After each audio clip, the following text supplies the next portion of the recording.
And Veronica, I know you have a lot of experience by training other people and organizations in different countries.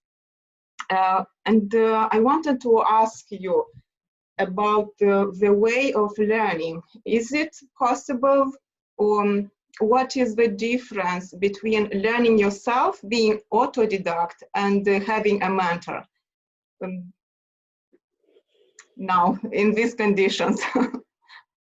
Well, it depends. I think depends on what we learn and depends on what stage in life we are. Stage meaning our age, stage meaning our professional aspirations.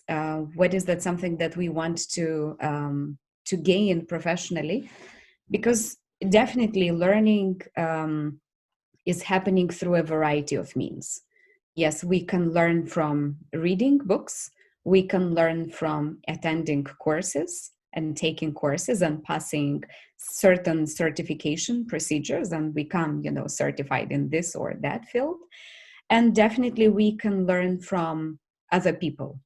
In anything, in business, we just talked a bit about the online mode, and the fact that there is so much to learn from people who have tried, from people who have experiences.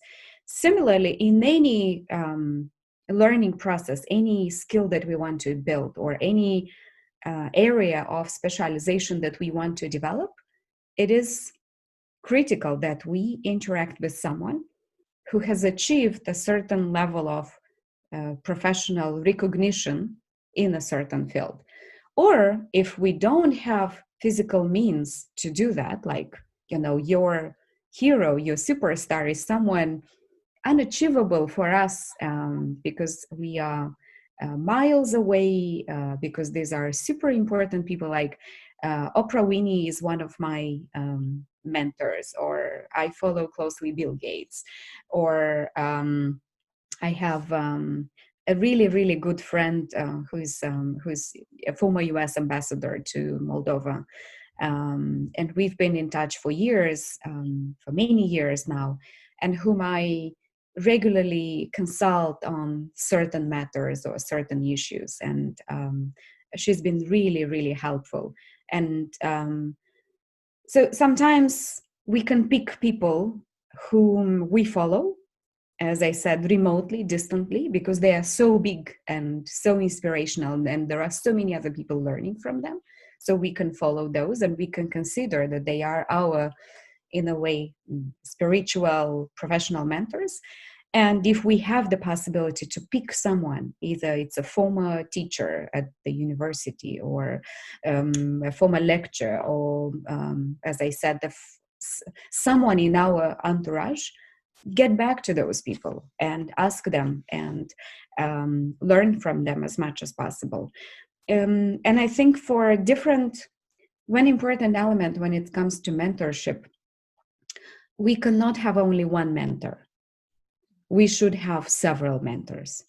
Some we follow and we learn from because they give us something on a particular area, how to speak in front of big crowds, how to position themselves as global influencers. And we learn from those. From some, we learn how to be empathetic and how to be humble and resilient in critical times.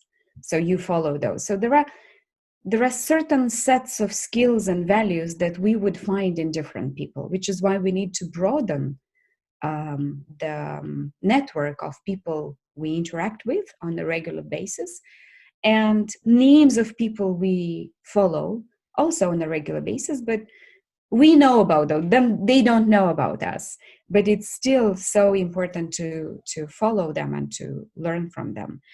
I myself, I had the opportunity to be a mentor myself for several years now to several women, female professionals from different countries on different areas.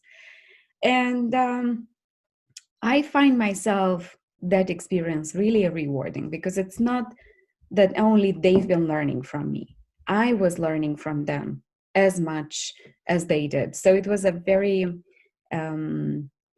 inspiring and reciprocally, mutually beneficial process.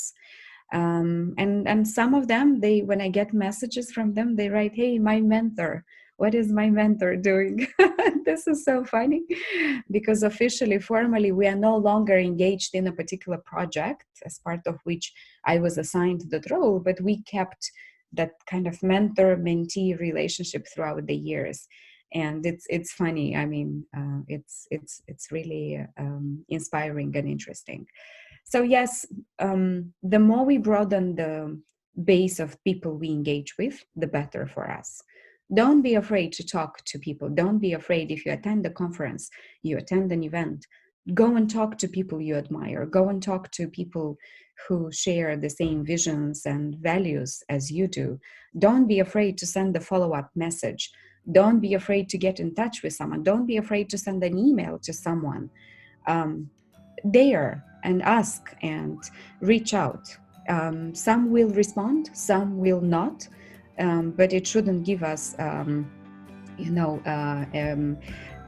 it should not make us disappoint. It should not disappoint us, because, as I said, some people are really busy. So from this regards, it is important to have mentors, and it is as important as to keep learning yourself and self-instructing, and self-discipline is critical for getting higher performance and getting better results. All elements are really important. There is no one that would be more important than other, and together they come to help us consolidate our knowledge, our skills, and take us to a new level.